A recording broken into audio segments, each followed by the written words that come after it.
Welcome to Peernovation, the podcast with Leo Batari and me, Randy Cantrell. Building on our previous shows, The Year of the Peer and What Anyone Can Do, we turn our attention to helping business leaders build high-performing teams.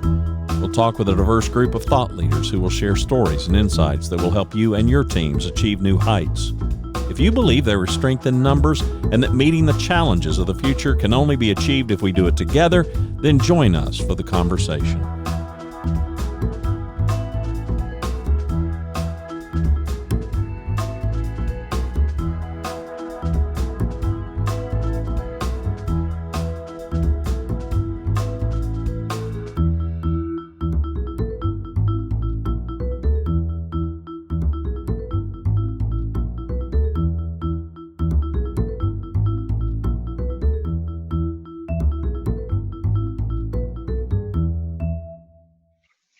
Welcome back. Another episode of Peernovation, the podcast, and I'm back after what seems like a lengthy absence. You're on assignment. Yeah, on assignment. It's good to be back. The website is peernovation.co. He is Leo Batari. I am Randy Cantrell, and we welcome the audience back. And we've got a number of, just a hodgepodge of things, but the highlights are going to be Leo's forthcoming book called Peernovation, as well as an article that he wrote just recently, was published in CEO World about accountability that I think is worth a bit of a deeper dive for our audience. Yeah, no, I think it is. It's gotten some really good reaction. And by the way, obviously it's awesome to have you back. That's why I think it's good that we'll just do a show so people can get their Randy time that they've been missing lately, Yeah, but I guess. So just quickly on the book, manuscript's done, submitted, line edit's done, and all that. We're in the process right now of interior page design, cover design, cover copy, editing, all the kind of fun things now that kind of create the whole package, if you will. So, again, working with Archway Publishing, division of Simon & Schuster, and just love that team there. They've been just fabulous so far, and I'm sure it will continue, all the way through. Had a, great conversation with one of their marketing people yesterday. But now there's a lot of moving parts, a lot of things happening. As soon as I do have a date where it'll be available for pre-order on Amazon, obviously that's going to really be a trigger for, a lot of things out there. And, Amazon reviews is going to be like the number one thing I'm going to be looking at over the next 2-3 months or so. Once that becomes available for pre-order, for people to get a look at it. And, again, it's a book that, obviously enjoyed writing the other two. I think I'm particularly proud of this one. And I think there's a lot that we've all learned together. There's a lot of things, over the past 4 years that have kind of culminated into something that not only serves to give greater insights for people who are running peer advisory groups, no matter where they are in the world, whether those are virtual or in person, but also, and I think even more importantly, things that have come out of all of that research and that I think are hugely beneficial for driving high-performing teams. And post-COVID, it's the timing couldn't be better, I think, for people who are really trying to pivot and figure this out, which is really, in many respects, why the accountability article, was written and kind of called out, when you think about, other than having the right people, right? And obviously we know the pivotal importance of psychological safety when it comes to really great teams, having a culture of accountability, to one another and for one another, is just right up there. And so talking about that, not in the way we typically think of accountability, but in kind of the Peernovation-Style accountability, was kind of fun. Well, let's contrast those two. That's a good launching point. So there is the stereotypical view of a leader imposing, I'll use that word, imposing accountability on the team or the group, versus not at all how your article and how I know you personally approach it. Well, and to all its individual members, right? It kind of makes everybody feel like anytime they go to any meeting or show up to anything, they're always playing defense. It's always about, did you do this? Did you do that? Did you get this done, that done, or whatever?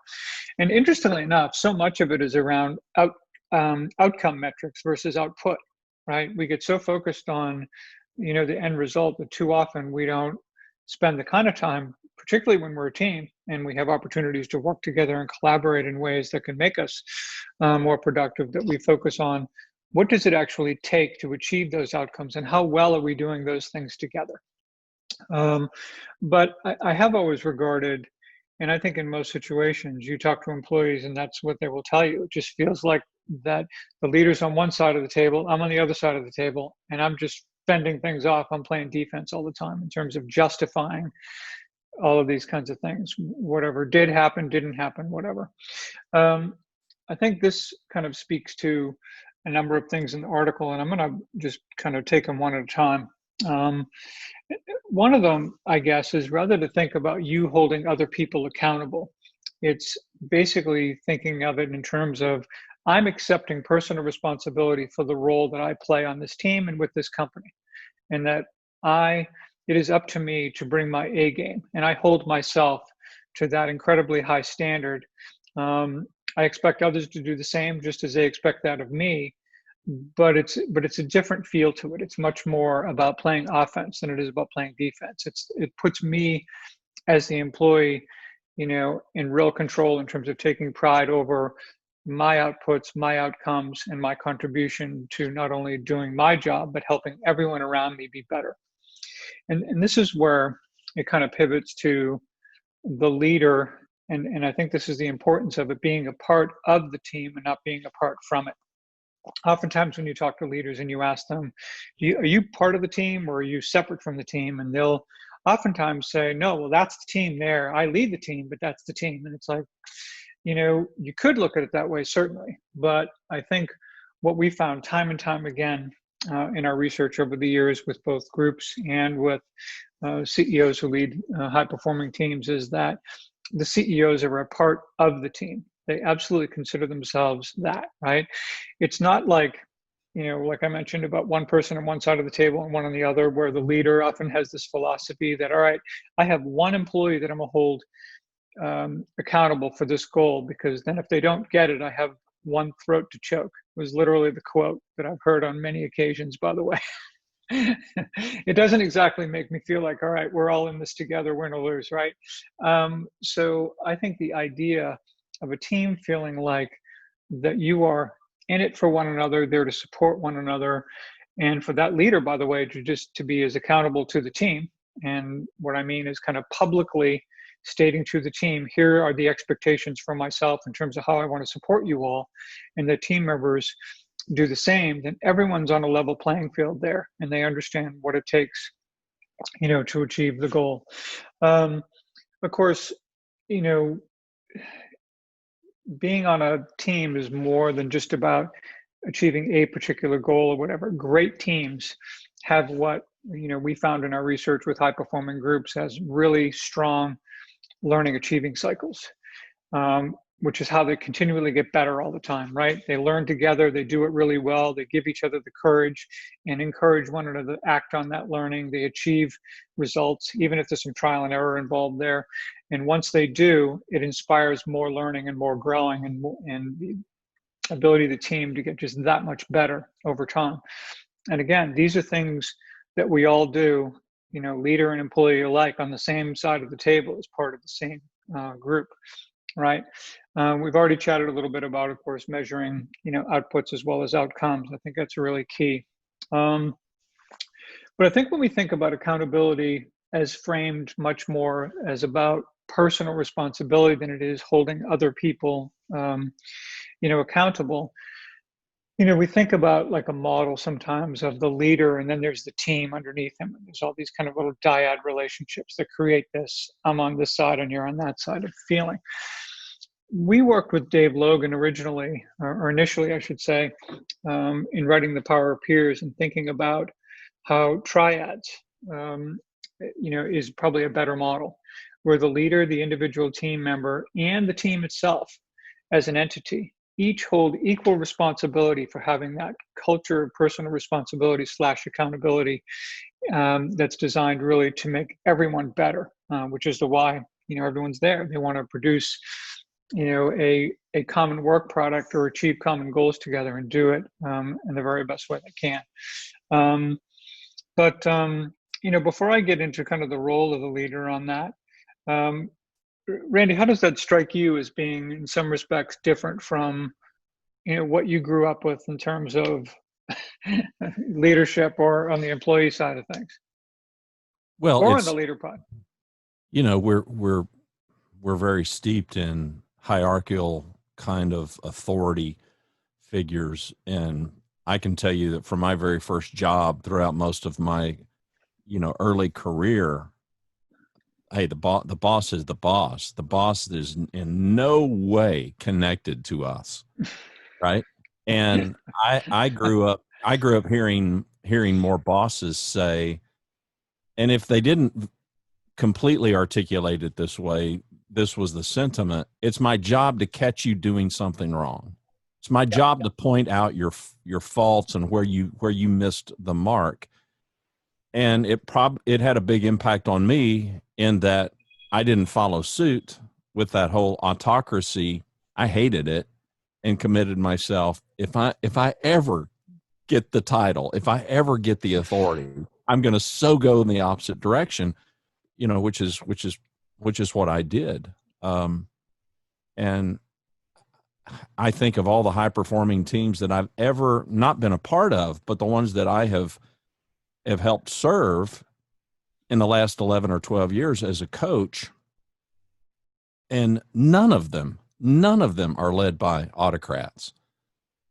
I mean, they are all led by people who, I don't know whether it's intuitively or otherwise or learned, but they just seem to be people who believe that they are part of the whole, and and not even the major part of the whole, but they have a pivotal role, but so does everybody else. And and we're going to put links in the show notes to the article, because there's some diagrams that depict what Leo's talking about, as opposed to a hierarchy where, these triads, they just fit together and they just move the process further along. I'm hoping that we're getting away from the autocrats that I grew up. I'm seeing fewer and fewer of them because so many organizations just won't put up with it. It's just that lone wolf who thinks that they're all that and then some.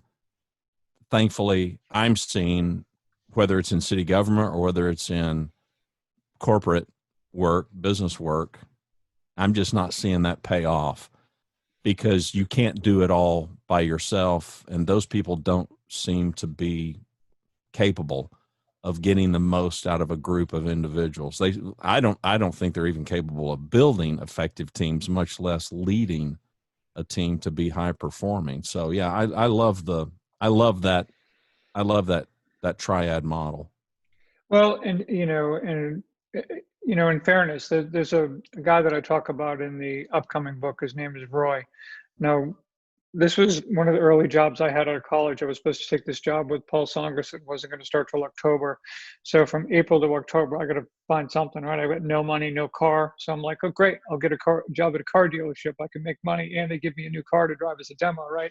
So, but anyway, it was also, as it turned out, one of the richest experiences I had from a employee perspective, because, I was in an environment where basically the sales manager there, if he caught you in what he felt was a fleeting moment of inactivity, he literally would take a phone book and throw it at you in your direction and say, hey, call 20 landscapers. And and you didn't question it. You're just like, okay, I gotta get on the phone, I'm gonna call my 20 landscapers, right? I mean, that was kind of that environment. It was very much, we were all told what we were supposed to do, and we just had numbers to hit, period. And that was that. And it was very, very different. Now, as I point out in the book, Roy didn't do that because he was a bad guy. He didn't do that because he was mean or anything like that. That's all he knew. That's all he ever really understood about what leadership is all about.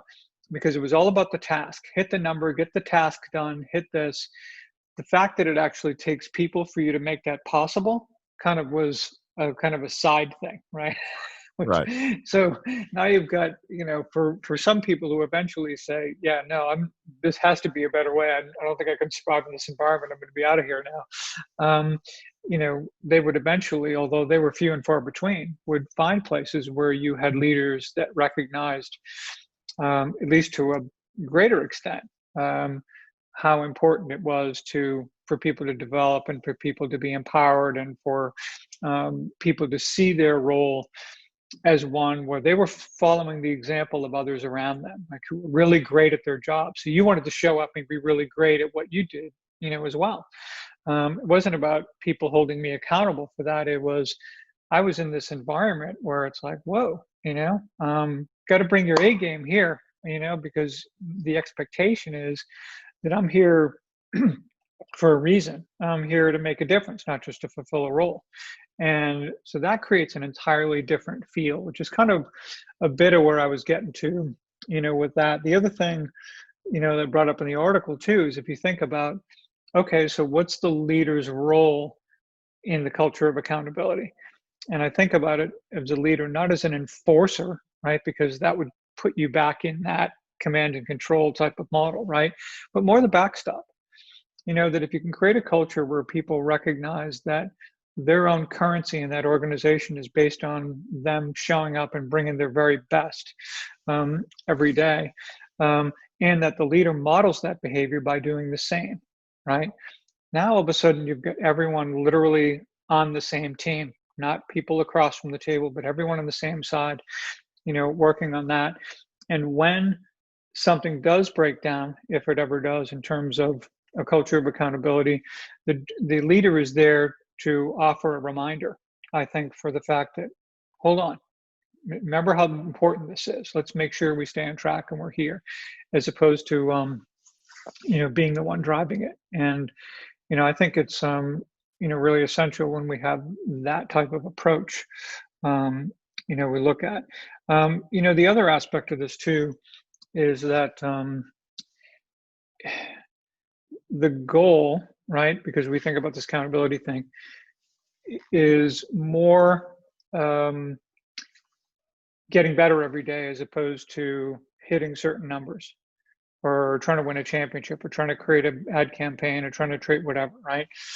That those become the reward for a daily effort to just get better every single day we walk in the door. And if we continue to do that, we're going to be great. We're going to do that, and we're going to do it together. And then, of course, we talked about this idea of you win to lose together. It's not about a throat to choke. It's about being all in, and we celebrate together. We mourn together. We, whatever it happens to be. But we're going to continue to learn from one another. We're going to continue to grow. And even if we lost yesterday, that doesn't mean we're not going to win tomorrow and the day after that.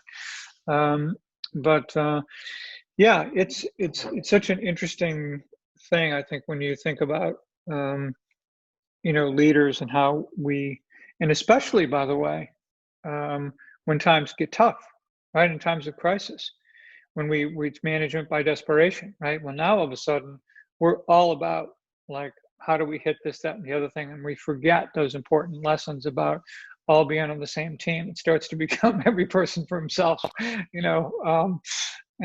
that is not particularly great. Speak a bit to the role of a leader as it relates to this topic of accountability, and your thoughts on a leader's impact on helping people better understand and see where they fit in the team.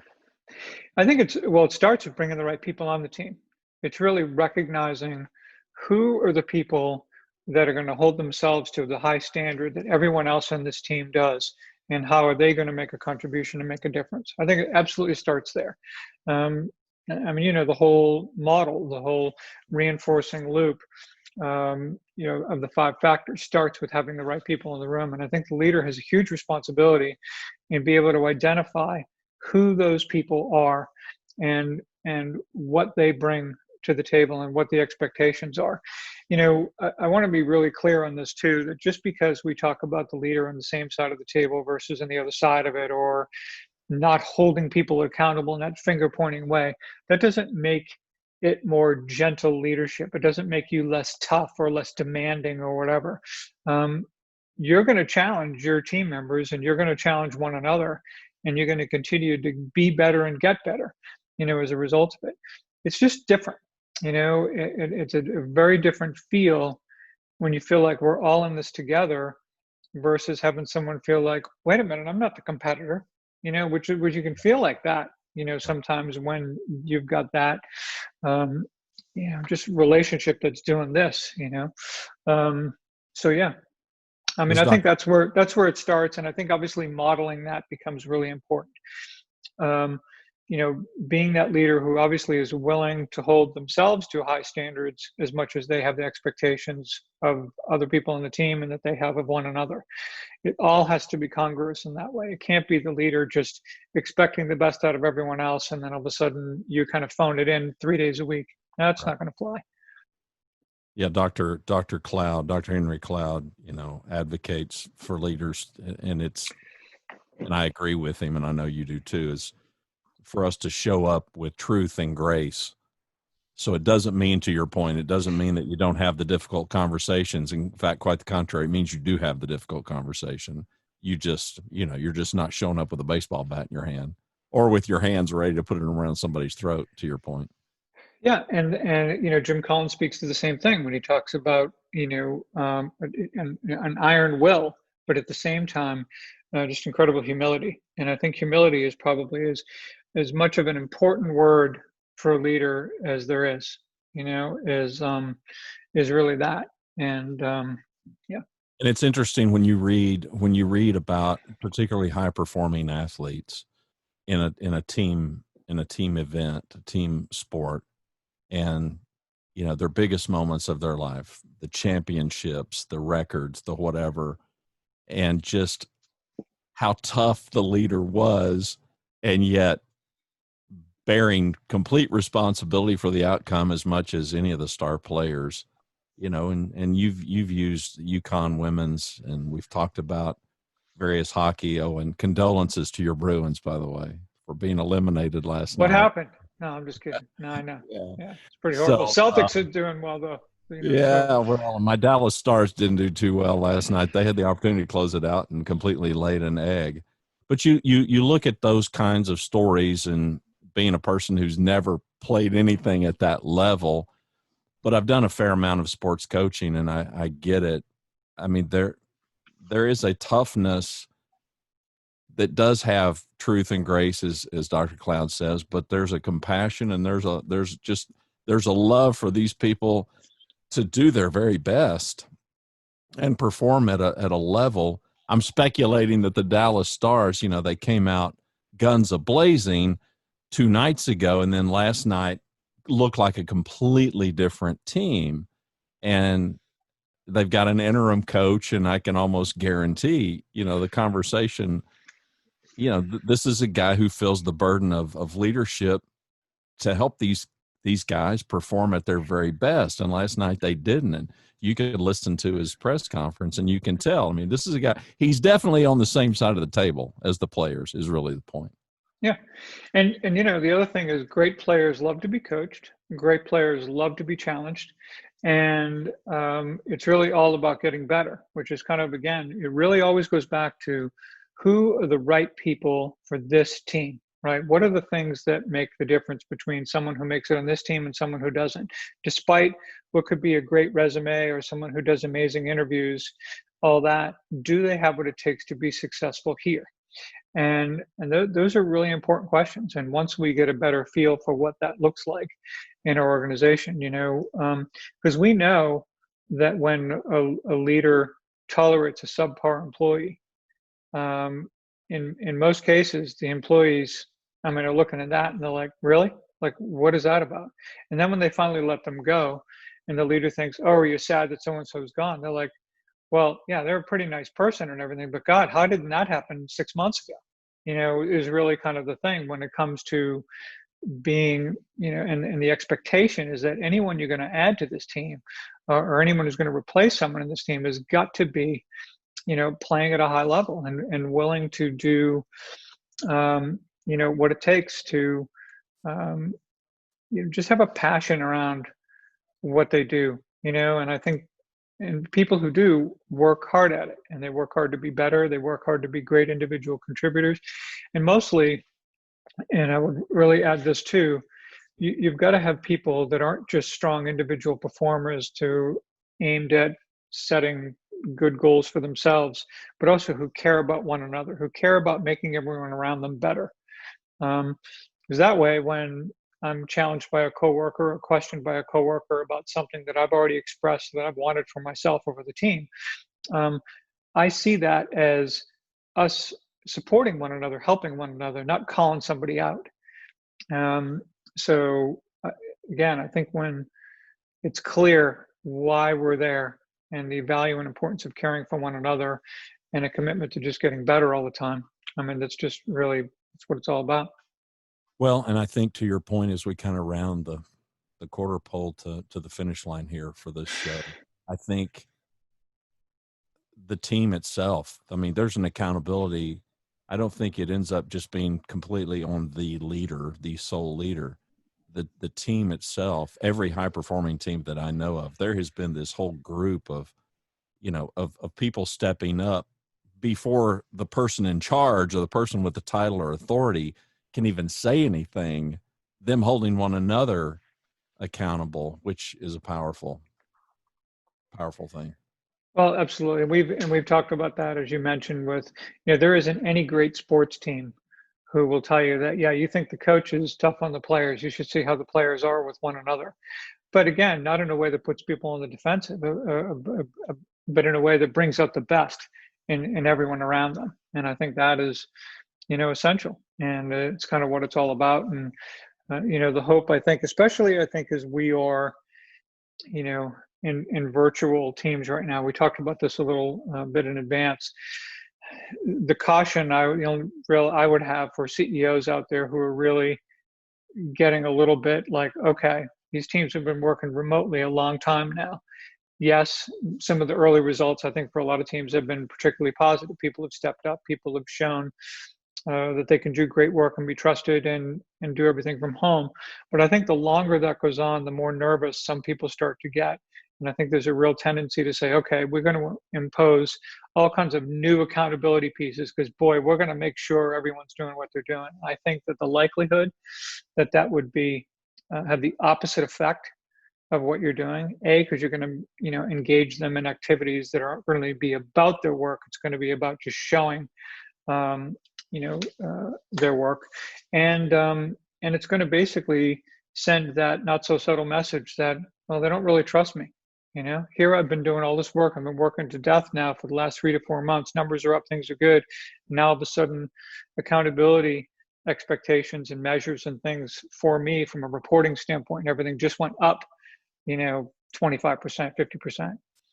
50%. So I would really be, trying to swim with the current on this one, for a while. I mean, pay attention to trying to really create the culture that we've kind of talked about, which is kind of this, Peernovation style accountability. And, I think that's a better. We've got to manage our restlessness for sure. I mean, I'm sensing it with exactly. my clients. Yep. Restlessness, to your point of thinking that you need to, frankly, that you need to do more than you need to do. That you need to impose some things. So. Exactly. Well, hey, it's been, Randy, good to have you back. Excited we've got some upcoming shows with some, fun guests for September. So that'll be a really good thing. And, why don't we give you the last word here as we head out? I'm really excited about the book. Leo, sent me kind of the final version to start reading. So I'm really excited for the book. I feel like it's going to take this whole conversation to the next level, to beg a trite phrase, for us to just lean on each other. I mean, the tagline is still is still very powerful, that the power of we begins with me. And that really is what this conversation is all about. We'd like for you to join the conversation. You can ping us on social media. All of the links to our social media profiles are on every episode show notes. So we'll post that. You can find it at Leo Bottary. That's LeoBottary.com. Peernovation.co. Get you to the exact same place. We encourage you to subscribe to the podcast. If you're doing that already, we thank you. And you can watch the YouTube videos. So the podcast is available. If you don't know, those of you that are listening on audio, you can catch the video at our website or at the YouTube channel. There are links to all that. You can find everything at peernovation.co. We appreciate you. Everybody have a good one. Thank you.